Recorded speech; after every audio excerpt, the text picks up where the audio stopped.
Hi, this is Takashi O'Hashi, and I'll be there at Hawaiian Expo 2011.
Please come by to watch the movie of soundtrack Child of Nature.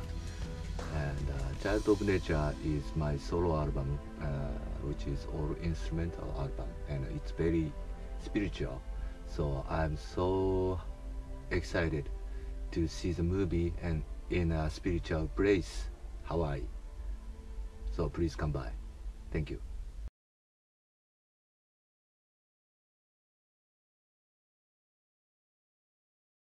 There you had it with Slumlords, A Little Bit of Faith.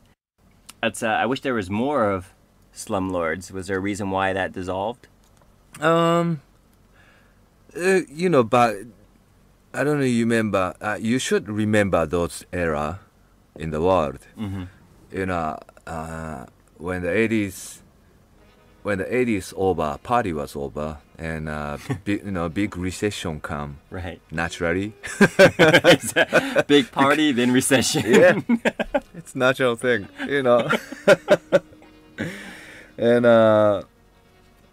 of course, recession hits New York and the whole America, and in Japan also, and the Gulf War was going on, mm-hmm.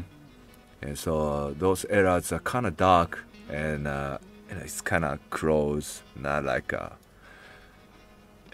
feel like very stressful days. Right. The social wise. With the economy and everything. Mm-hmm. In that point, Slumlords is a very timely band. Mm. It's real band because they breathe the air of the time and history. So basically, Slumlords was created just for that. It was basically influenced by what was going around during that time. Yeah, it comes as a fact.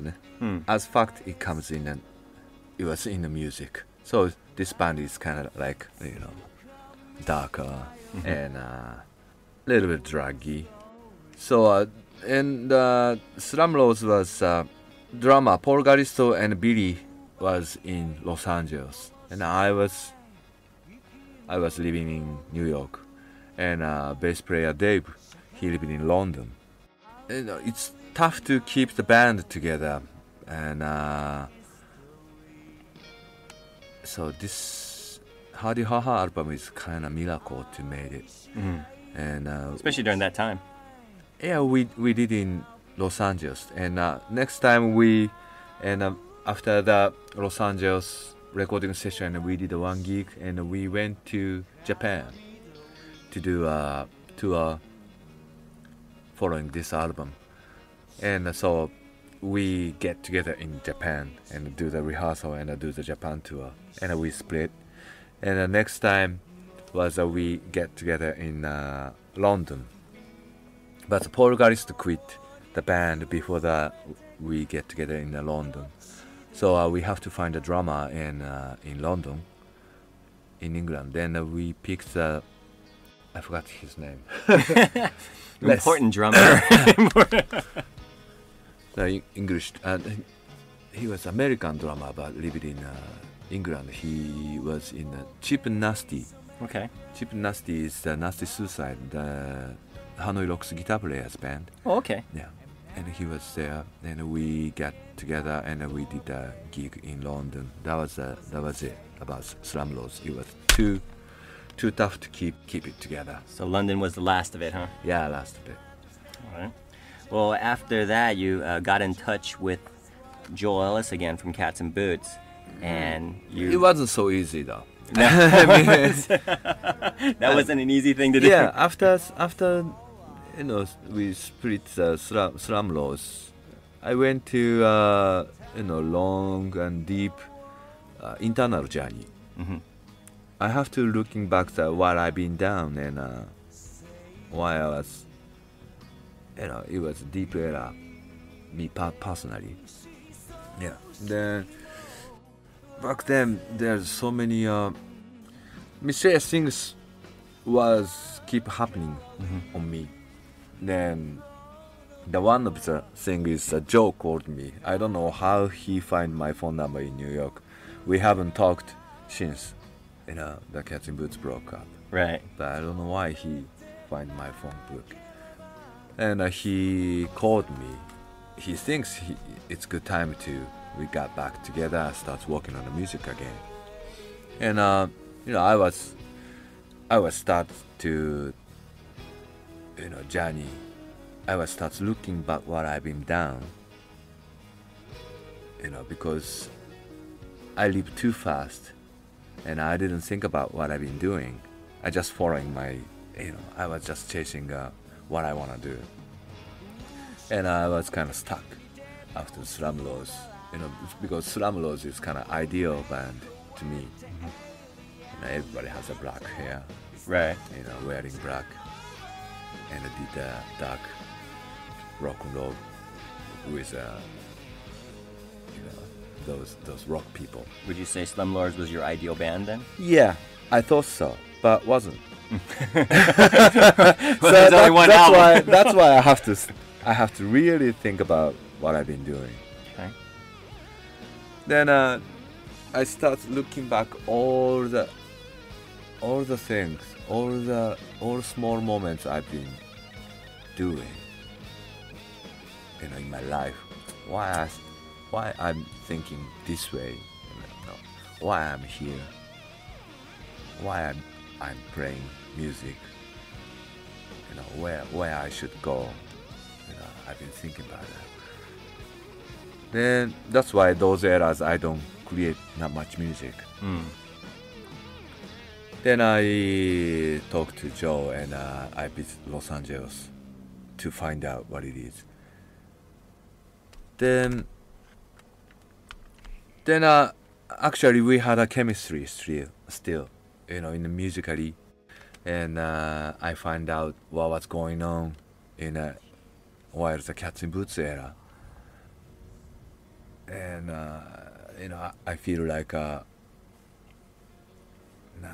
have to understand what was going on. Mm-hmm.